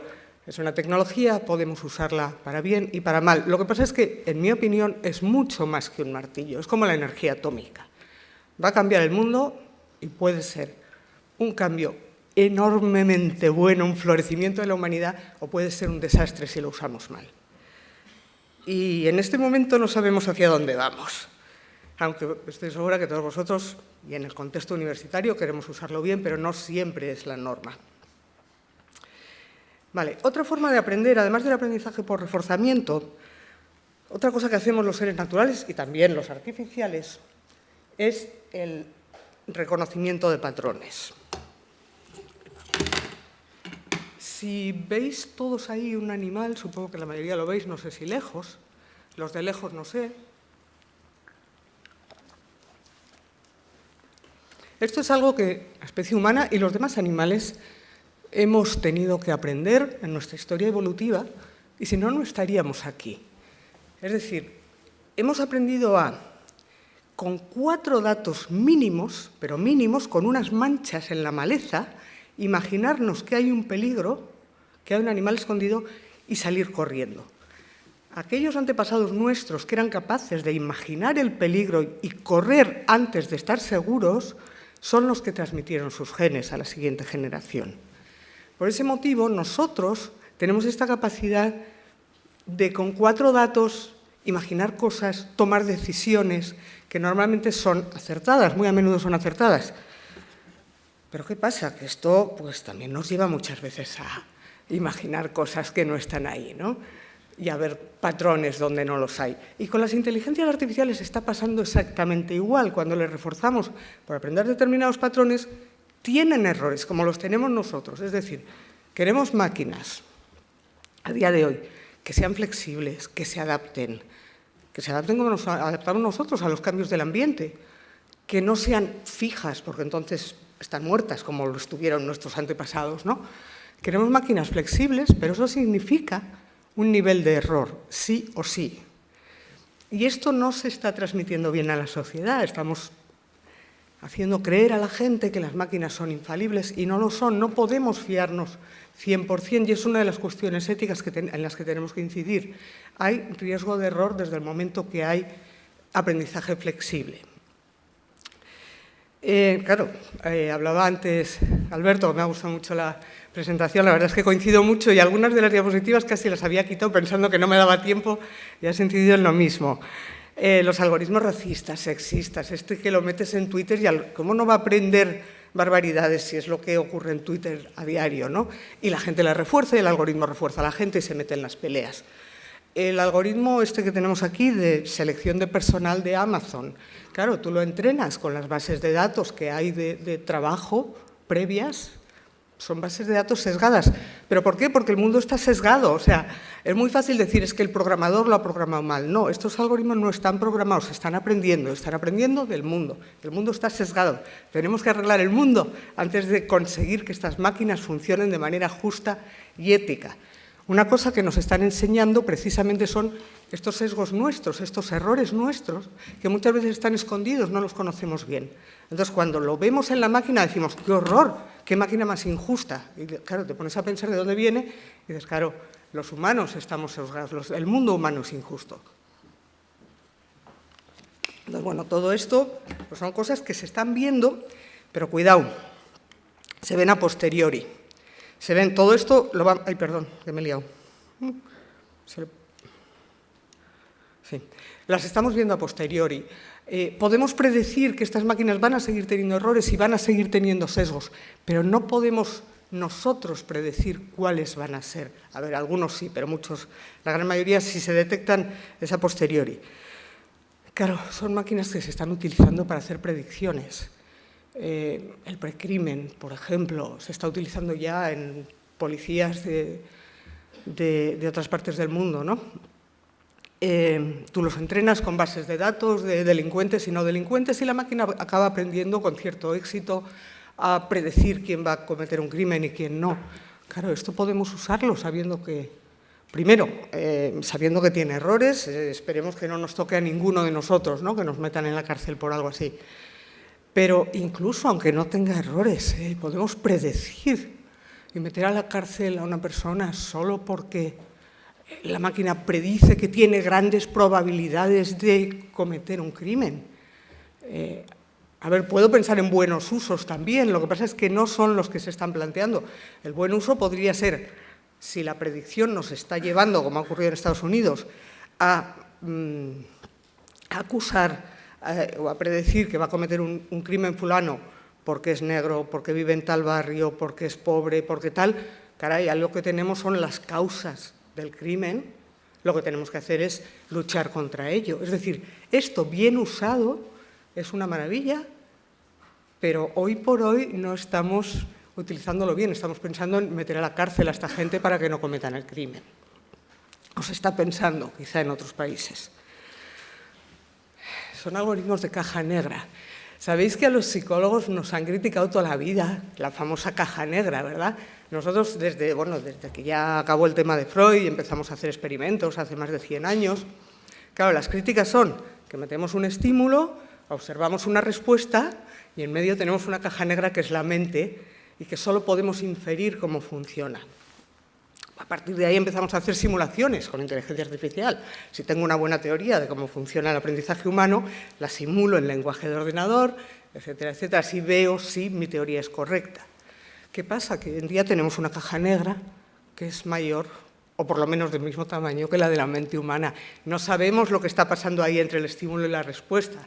Lo que aprende la máquina no tenemos acceso, ¿no? Primero, porque muchos son algoritmos cerrados, propietarios, que no conocemos lo que hay dentro cuando salen de fábrica, vamos a decir. Y segundo, porque no sabemos lo que aprenden, a no ser que lo veamos a posteriori, como ocurrió con esta inteligencia artificial que se volvió racista en Twitter, y lo vemos a posteriori. La otra alternativa que a mí se me ocurre, y no sé por qué me da que van a ir bastante las cosas por ahí, es hacer experimentos como hacemos con las personas. Si yo quiero saber cómo funciona la mente humana, tengo que hacer experimentos. Tengo que meter estímulos, observar respuestas e inferir lo que hay dentro. Y con la inteligencia artificial empieza a pasar lo mismo. Nosotros estamos ya empezando a hacer experimentos para ver si un sesgo que creo que tienen estas inteligencias lo puedo provocar. Entonces, bueno, al final vamos a ir a experimentos de mente artificial, a ver qué es lo que hay ahí dentro. Muy importante, no deberíamos fiarnos ciegamente. Esto tiene grandes implicaciones y a nivel ético tenemos que estar muy encima y hay muchísimo trabajo por hacer. Se está empezando a hacer, pero va muy rápido, ya lo ha comentado también Alberto, la rapidez, o sea, nos estamos yendo por detrás todo el tiempo. Y especialmente en la universidad. O sea, yo estoy convencida que las empresas en esto van muy por delante de lo que vamos en la universidad, por lo menos en toda la psicología que hay detrás, ¿no? Vale, y el otro tema, bueno, esto era en cuanto al funcionamiento del algoritmo. Y luego el otro tema del que podemos hablar mucho y podemos entrar en muchos aspectos es ya la utilización que se está haciendo en contextos sociales, ¿no? O sea, el algoritmo, bueno, pues ahí podemos trabajar todos, yo creo que podemos estar todos de acuerdo, pero ese mal uso en el contexto social es, bueno, fácilmente corregible, pero para ello tendremos que conseguir arreglar el modelo económico que hay en el momento actual. Me refiero a lo siguiente. Lo mismo que he dicho hace un momento, que nosotros enseñamos al algoritmo, el algoritmo nos está enseñando a nosotros también. Os sonará la rata de Skinner, ¿verdad? Que, bueno, es parecido al gato de Thorndike, Skinner es posterior a Thorndike, metía la rata en estas cajas, entonces en función de cómo reforcemos a la rata, pues acabará realizando, en este caso, una conducta de presión de palanca, de hacer clic en la palanca, pues con más o menos regularidad, con más o menos resistencia a la extinción, etc. Entonces, los programas de reforzamiento están muy estudiados hace muchos años en psicología. Sabemos qué programas producen más hábito, cuáles menos hábito, cuáles son más resistentes a la extinción, cuáles menos. Se han utilizado hace muchos años, por ejemplo, las maquinitas tragaperras para utilizar el programa de reforzamiento que genera más hábito y más resistencia. Y esto pues, se está usando a día de hoy en todos los algoritmos que hay en Internet para interactuar con personas.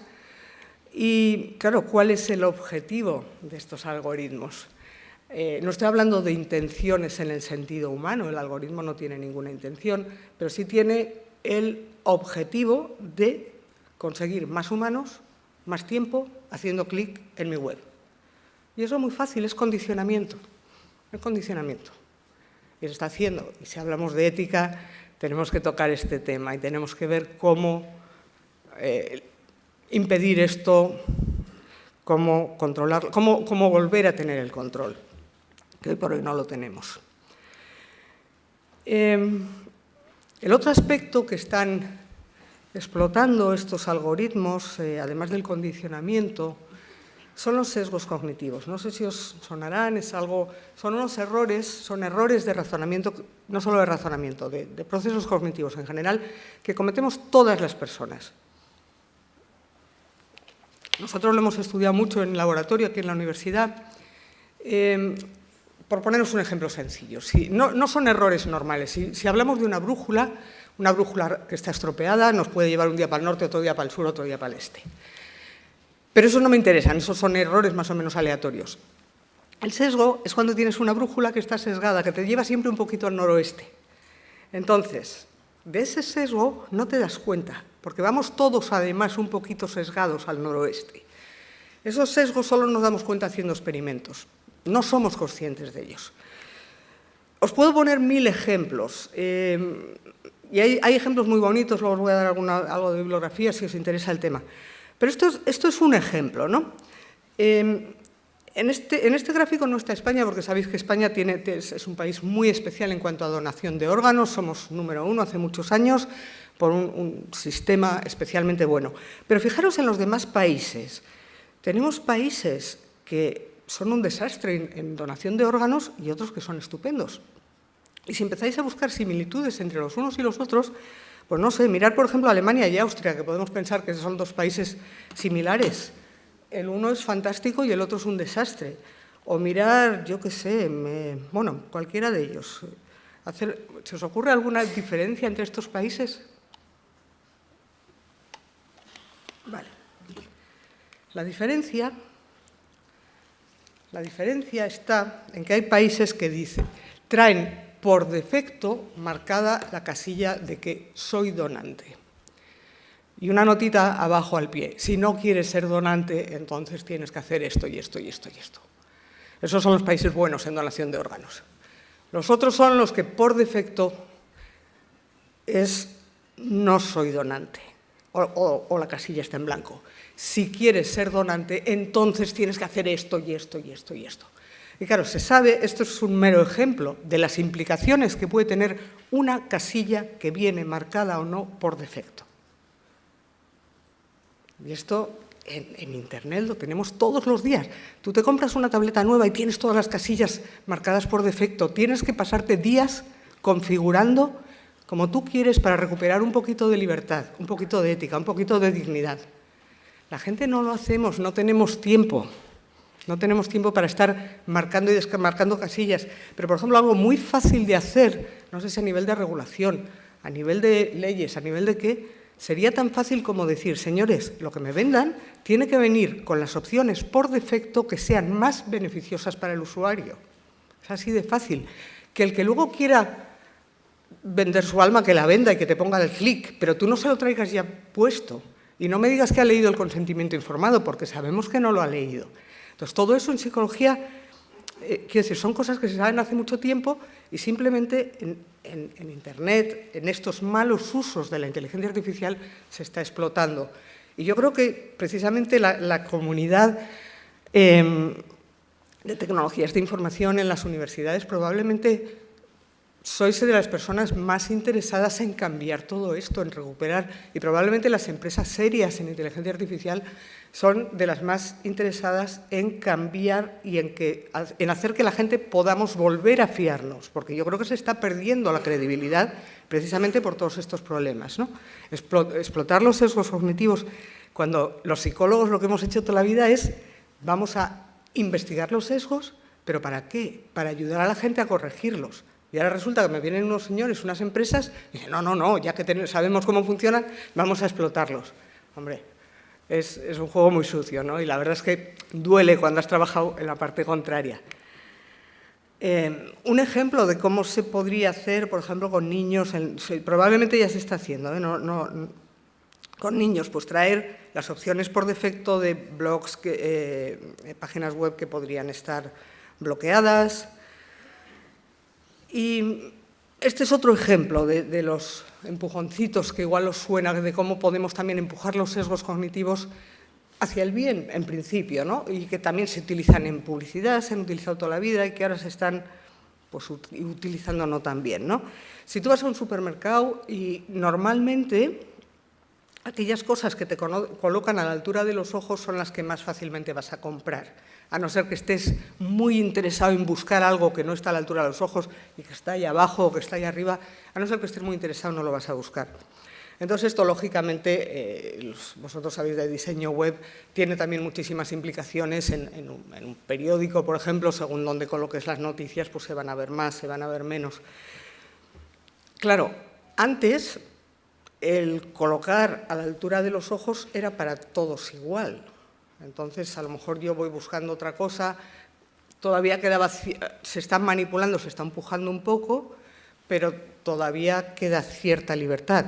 Claro, desde el momento que las inteligencias artificiales en Internet y no en Internet nos están conociendo a cada uno de nosotros mejor ya que nosotros mismos, ya lo que nos muestran es totalmente distinto para unos y otros.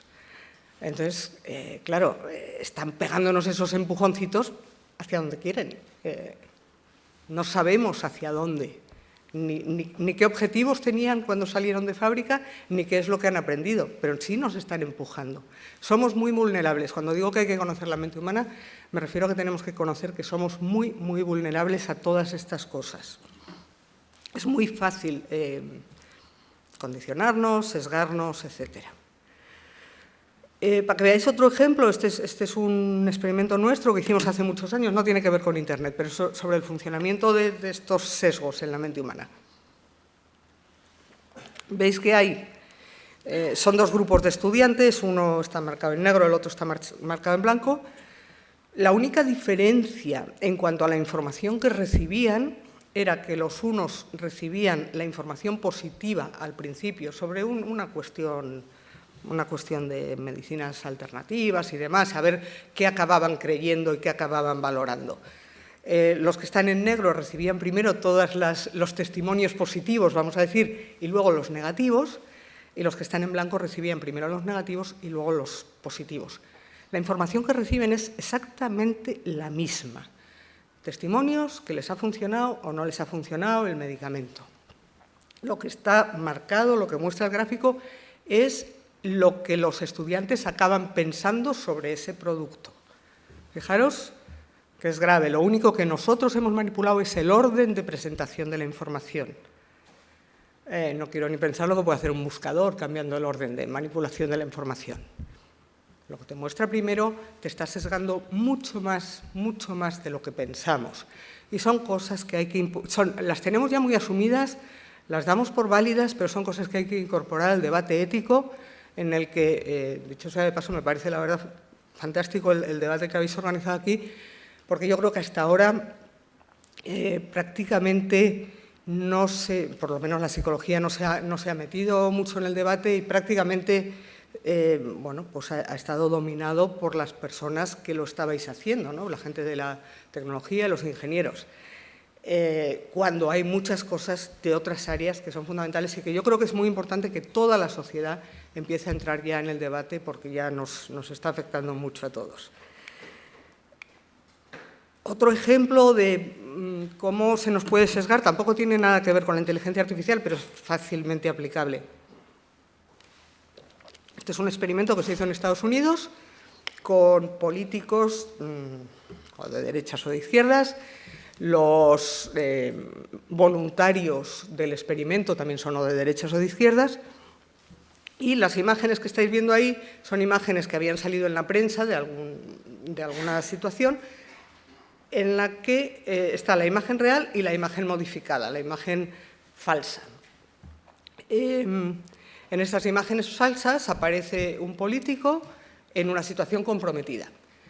¿Cuál es el resultado del experimento? Dependiendo de que tú seas de derechas o de izquierdas, la noticia falsa te la tragas o no, dependiendo de si el político que está quedando mal es de tu cuerda o de la cuerda contraria. ¿A dónde va esto? No está hecho con Internet, pero a día de hoy, con inteligencias artificiales que nos conocen perfectamente bien cuáles son nuestros perfiles ideológicos, etcétera, etcétera, y además esto que han pretendido hacer el Parlamento español, de perfilarnos a todos ideológicamente, que menos mal que el Tribunal Constitucional lo ha parado, que creo que fue ayer o anteayer. Claro, si saben de qué pie cojeamos cada uno, nos pueden mandar los partidos políticos toda la publicidad falsa que quieran vía Internet y cada uno vamos a reaccionar a eso que nos están mostrando en función de nuestros propios miedos, que es algo que la gente tampoco sabe. Yo creo que la prensa no ha dado suficiente fuerza a todo este escándalo que ha habido en el Parlamento español, creo yo, de intentar perfilar a la gente las opiniones políticas y mandar publicidad segmentada atacando los miedos de cada uno de nosotros. Al que le preocupa a los emigrantes vamos a mandarle esto, al que le preocupa las pensiones le mandamos esto, etcétera. Y yo creo que el problema es que la prensa muchas veces, y la gente en general, la sociedad, ha pensado que, bueno, pues esto se ha hecho toda la vida la publicidad antes de las elecciones. No, pero no es lo mismo, no es lo mismo. Aquí la publicidad que recibimos cada uno es totalmente distinta y va al centro de nuestra forma de pensar y de nuestros miedos y nuestras emociones. Bueno, está casi... Es un poco, era otro experimento que hemos hecho recientemente, si queréis os paso luego la bibliografía. Un par de libros, si alguien quiere profundizar en todo este tema de los sesgos cognitivos. Son 2 premios Nobel, nada menos. No existe el premio Nobel en psicología, a los 2 se lo han dado en economía. Daniel Kahneman y Richard Thaler. El de Thaler es reciente, es del año 2017. Que hablan de todo esto, de los sesgos, de los pequeños empujoncitos. Y claro, ellos lo estudiaban de la misma forma que lo he estudiado yo, intentando hacer el bien a la humanidad con todo este conocimiento, ¿no? Y ahora el uso que se está haciendo es bastante malo. Este es mi libro. No me atrevo a ponerlo al nivel de los 2 anteriores, que son 2 monstruos. La primera edición la tengo agotada y me han dicho que la nueva tiene que salir este mes de mayo, aunque al paso que va a salir en junio, pero bueno, nuestra mente nos engaña. Es un resumencito de los 2 anteriores que os he dicho, más pequeñito y más asequible. Y el enlace, cuando ya se publique, estará ahí en mi página web. Bien, ¿a dónde vamos con todo esto de cómo se pueden explotar los sesgos cognitivos, cómo se pueden pegar esos empujoncitos a la gente para que,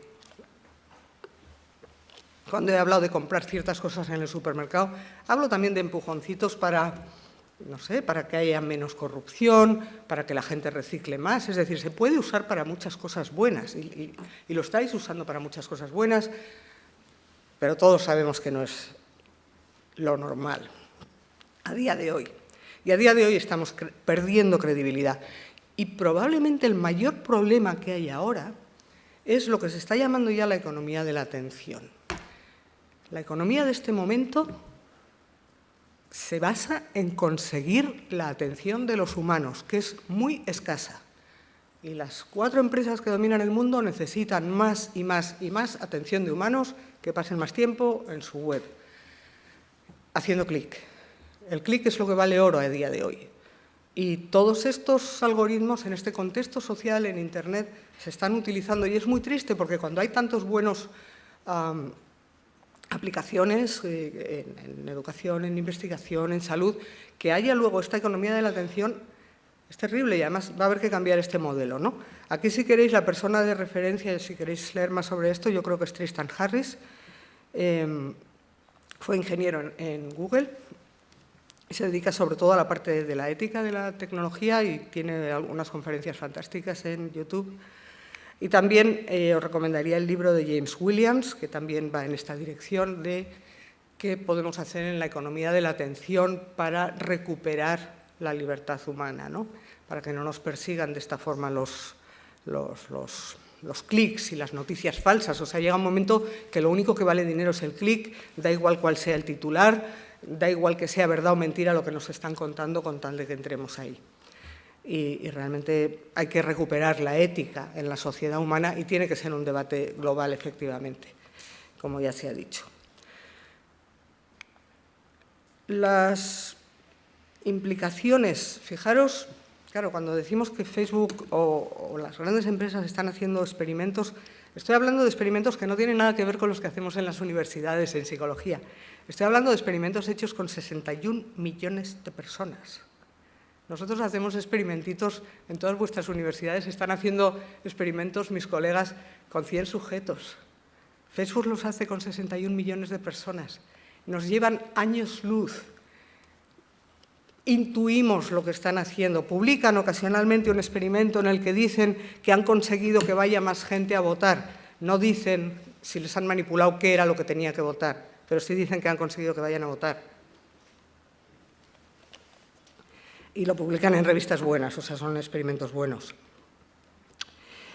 Sabemos también que nuestros amigos de Facebook influyen en las noticias que leemos. Pero vosotros sabéis mejor que yo que los amigos de Facebook, este titular, ¿qué quiere decir?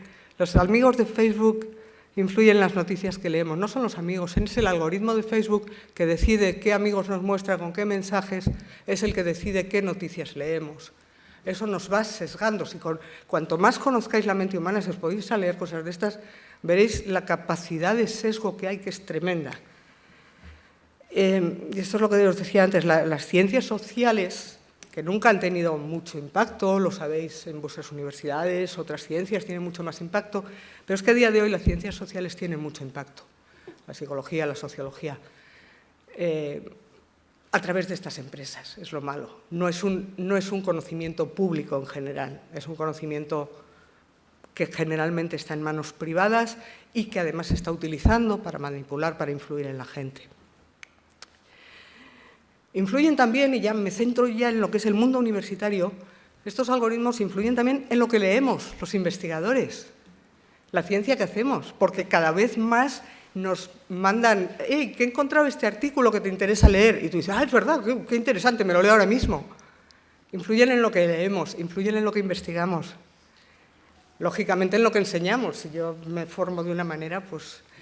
Entonces, a ver, es básico, vosotros quizá podéis ayudar desde las universidades, es básico conseguir esas configuraciones por defecto que sean beneficiosas para el usuario. A lo mejor desde la universidad se puede cambiar eso, se pueden montar observatorios, se puede decir nada de que un algoritmo dirija nuestra investigación, eso no puede ser, ni nuestra docencia. No sé, son ideas, yo ya no sé cómo habría que hacerlo, pero ya, yo veo el problema, no sé cuál es la solución. La ética, estoy hablando de ética todo el rato, pero centrándonos un poquito, la Unión Europea ha sacado ya y ya con eso voy acabando con esta parte final. La Unión Europea ha sacado ya unas sugerencias, unas guías éticas para conseguir una inteligencia artificial en la que nos podamos fiar, algo así como hecho en Europa, fíjate. Bueno, yo creo que es un gran paso, yo creo que se está avanzando mucho, a mí me sigue pareciendo que sigue quedando corto. Y veo también un peligro, un arma de doble filo en eso de que podamos fiarnos, porque nos va a seguir sesgando mucho. Si yo ya con haber hecho en Europa pienso que me puedo fiar, cuidado, porque todavía igual no puedo fiarme 100%, ni muchísimo menos. Yo creo que hay que seguir muy alerta. Y luego no nos olvidemos de que mucho de lo que están haciendo estas empresas a nivel global y cuando contratamos un algoritmo de una determinada empresa, mucho de lo que están haciendo es investigación con humanos. Cuando les damos los datos de toda la universidad a Google, está haciendo investigación con humanos. Y no está así. Y hay unos códigos éticos de investigación con humanos de hace muchos años. Ese es el de la Sociedad Británica de Psicología, pero la Sociedad Americana tiene otro, todos los países tienen el suyo. Este es el que sacó hace no mucho la Unión Europea, investigación para investigadores. Perdón, he dicho investigación, ética para investigadores. Es eso, todos los datos que genera una universidad, una sociedad, Están yendo a parar a grandes empresas que están haciendo investigación con humanos y no están siguiendo, la mayoría de ellas, los códigos éticos. Entonces yo creo que tienen que empezar a surgir, ya que hay aquí algunas personas representantes de empresas, también tienen que empezar a surgir empresas que sean éticas, que recuperen la confianza del usuario, pero de verdad, porque no nos vamos a fiar. Tenemos que estar auditándolas desde fuera. Tiene que haber código abierto, etcétera. Y, bueno, puestos a poner ejemplos de códigos éticos, ese es el del Colegio Oficial de Psicólogos, que es muy general, no se refiere solo a la investigación, pero ahí abajo, subrayado en amarillo, una parte que yo creo que procede en relación a esto. La participación en cualquier investigación deberá ser autorizada explícitamente por las personas con las que ésta se realiza, o bien sus padres o tutores, bla, bla, bla. Hoy en día en Internet no se está haciendo investigación con humanos sin consentimiento informado, asumiendo, haciéndonos creer que tenemos que leer páginas y páginas y páginas de consentimiento informado. No tiene nada que ver con el consentimiento informado de una investigación, que tiene que ser un parrafito muy claro y al final un botón de acepto enviar los datos, quiero borrar los datos. No es lo mismo, porque sabemos que no se lee. Entonces nosotros al final de un experimento ponemos los dos botones y la persona ya tiene que leer, envío, cancelo. Ya está. Y le decimos, por favor, te agradeceríamos muchísimo que nos envíes los datos porque nos viene muy bien para la investigación. Y la gente lo hace voluntariamente. Y claro, tenemos 100 sujetos y no 61 millones. Pero es que hay que hacerlo así. Y bueno, ya con esto termino. Hay quien dice que esto de la ética quizá no sea suficiente porque al fin y al cabo es muy subjetivo y lo que habría que hacer es leyes. No lo discuto, yo creo que leyes hay que hacer también, creo que tenemos que ir haciendo las dos cosas y desde luego lo que se ha comentado antes también, proteger a los más pequeños, proteger a la gente más débil, informar muy bien a la sociedad, probablemente desde las universidades sí que podéis hacerlo, el informar cada vez mejor. Y bueno, entre todos tenemos que conseguir que la inteligencia artificial de verdad ayude al florecimiento de la humanidad porque tiene capacidad para ello si conseguimos hacerlo bien. Muchas gracias.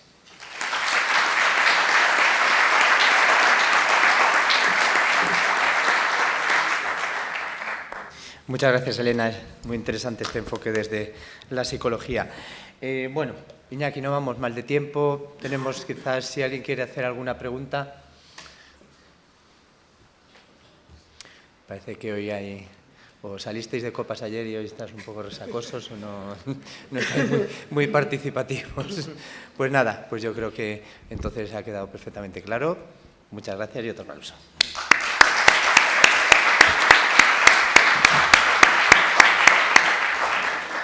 Bueno, pues llega la pausa de café. Iñaki, supongo que es donde hemos estado, en el claustro donde hemos estado todo, ¿no? Pues adelante, retomamos la sesión a las 12 menos cuarto. Podéis dejar las cosas en el auditorio sin problema.